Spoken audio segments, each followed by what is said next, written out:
The problem is not that, and I say this all the time, the problem does not exist in Washington, D.C., and the solution is not doing something to that thing over there. And a lot of people assume, and for some anarchists, it's actually true, a lot of people assume that anarchists want to go take the government and make it not be there. And that's not what I want. I want people to stop hallucinating that the gang of crooks in DC has any right to do anything. Because if you look at, you brought up the mafia, nobody imagines they have the right to rule. And that hugely restricts the amount of violence they can do. Now, mostly the mafia makes its money off of government created black markets, prostitution, gambling, drugs, alcohol, and that was illegal. Because you can't run a gigantic extortion racket if your victims don't believe you have the right to do it and they have guns. Now, in the case of government, the problem is not that there's this big nasty gang. It's that the vast majority of the victims of this big nasty gang imagine an obligation to obey it because they imagine it to be authority. Nobody imagines mafia to be authority.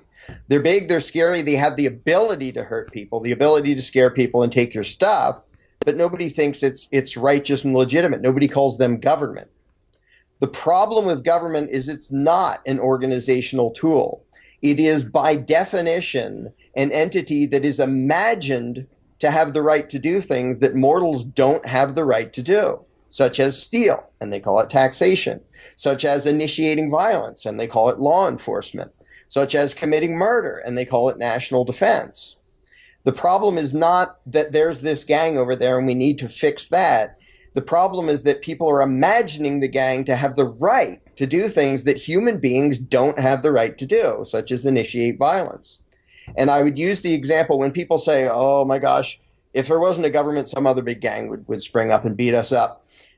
Imagine, put yourself in the position where, okay, you're the bad guy, and I'm going to give you about 100,000 people, only 2,000 of them are armed. It's your job to rob 100 million people of a huge chunk of what they earn every year. You only have 2,000 armed agents and then a bunch of paper pushers. How would you rob 100 million people? There is only one way you can do it. Call yourself government and dupe your victims into imagining that them handing over their money is paying their fair share for the good of society, and call your gang the IRS. But if the victims of the IRS stopped imagining law and authority and government to be real and just recognize it as a gang of thugs, they could ignore the IRS out of business overnight because the victims outnumber the perpetrators a gazillion to one. It is only the belief in the legitimacy of the ruling class, the belief that we are obligated to obey it because it's authority. It has the right to rule. We have the obligation to obey. That belief is a lie, and that belief is the entire problem. And with that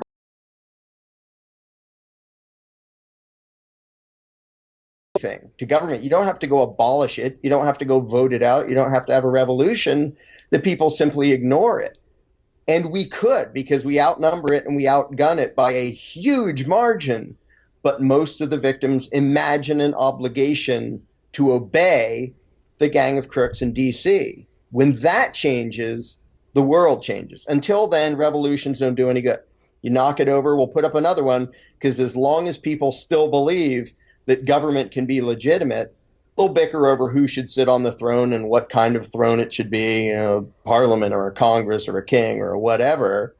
But as long as they believe in authority, they will set up a new god. It will stomp on them and oppress them to varying degrees, and it'll happen over and over again. When people give up the belief that one man can ever have the right to rule another, it ends, and it ends forever.